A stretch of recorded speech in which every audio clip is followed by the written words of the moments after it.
Okay, so moving on to LEGO Marvel, and our next set after Thor's Hammer for review offers is the Spider-Man and Green Goblin mechs. Now, does anyone have any suggestions for people sort of outside of our regular Marvel list of review offer receivees that they'd like to suggest? Nice. I've been seeing a lot of AFOLs talking about those mechs recently. I have no clue why though. I really felt like AFOLs just weren't the target demographic for this, but apparently not. They just don't stop posting about them. And that's precisely why I really wanted to get this into the hands of our ambassadors. Now, does anyone have any suggestions?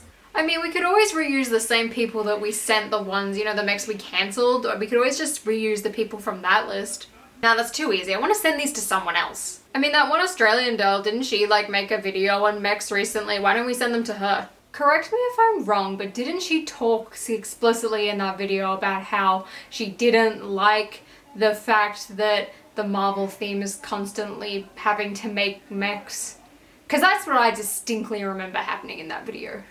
Looked like she loved them to me. She even posted a photo about it on Instagram. Yeah, that works for me. Add them to the list and we'll send out the emails this afternoon. Right, so the next theme we're going to discuss is Star Wars.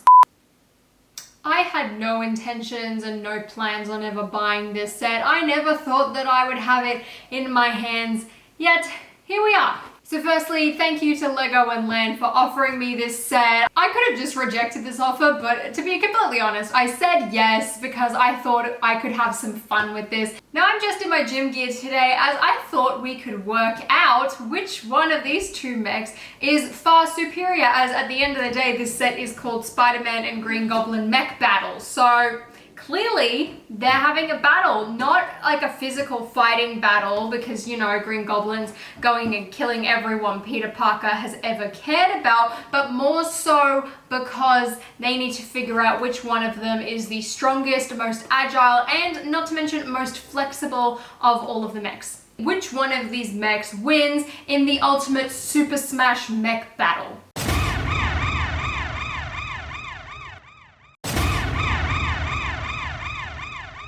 First up in the left corner, we have Spider-Man, who's a downgrade from last year as unfortunately he doesn't have dual molded legs. And in the right corner, we have his menacing nemesis, the Green Goblin. Neither of these figures are special, they're both pretty common and both not that expensive. But at least in the Green Goblin's case, it is now the cheapest way to get him. Now, as for the mech builds themselves, they both do feel pretty unique. Spider-Man's is very chunky though. It feels very bulky and very wide. He has got the wider feet version, unlike the Green Goblin, so it makes him feel a tiny bit more sturdy. All of his joints feel pretty good. The only real complaint I have about this build is that the sort of spikes on the back really don't make much sense. It sort of gives off Iron Spider, sort of just gives off Porcupine. And overall, I think the color scheme works really well and it looks pretty neat.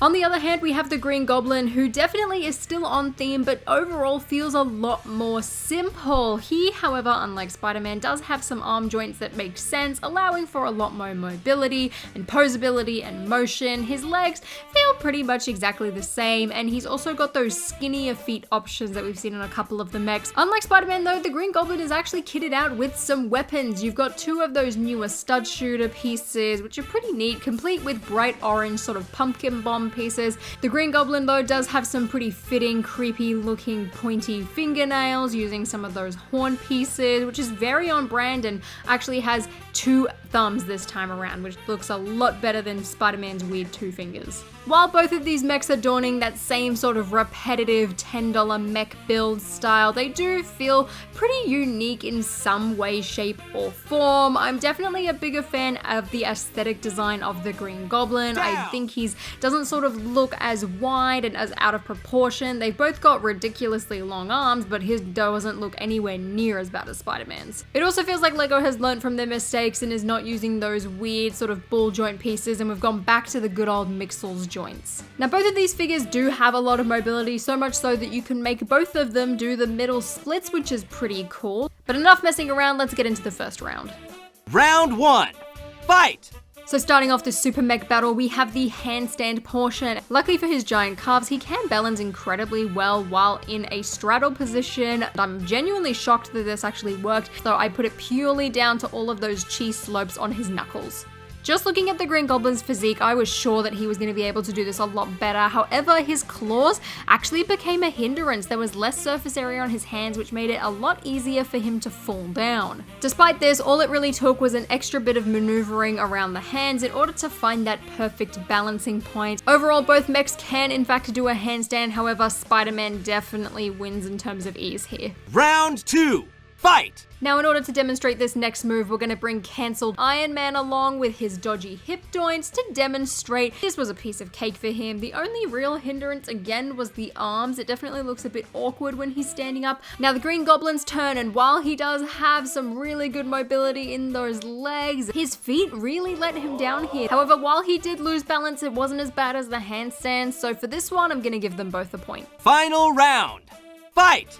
Now for our final round, we have definitely the most complicated move, and that is a single leg balance. The Green Goblin's feet are letting him down entirely with this move. He had to have his arm on the ground at all times in order to be able to do any sort of single-legged pose. Spider-Man, however, you guessed it, passed with flying colors. In fact, he could do a wide range of poses, including a beautiful arabesque, and he could also do this really cool sort of tilt thing with his arms out to the side, and unlike the Green Goblin, didn't need them to touch the floor in order to balance. Spider-Man by far takes the cake in this category, therefore taking the cake of the best mech.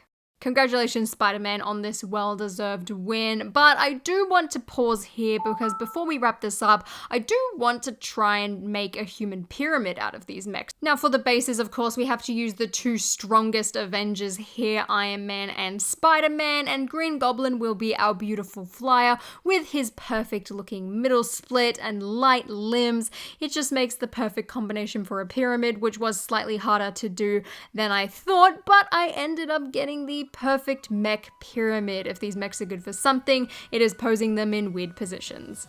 So those were the mechs. I hope I was able to showcase them in some fun way. Like I said, I will just be giving this set away at Brickwall Chicago, so if you're going to be attending that and you find me and you would like this set, it's yours. Whoever finds it first and asks for it first, it's all yours. I don't need this set. I don't want this set. I never really had any interest in this set at all, besides the fact that I thought I could make a fun video out of it. Because really, at the end of the day, that's all I find these mechs good for, is just creating funny poses with them, which I was able to do today, so that was great. So I hope that you were able to gain something from this video, whether it be a close look of the mechs, or even just maybe one laugh, or just some mild entertainment. And if you did, please give this video a thumbs up and consider subscribing to my channel down below. And until next time, I'll see you later.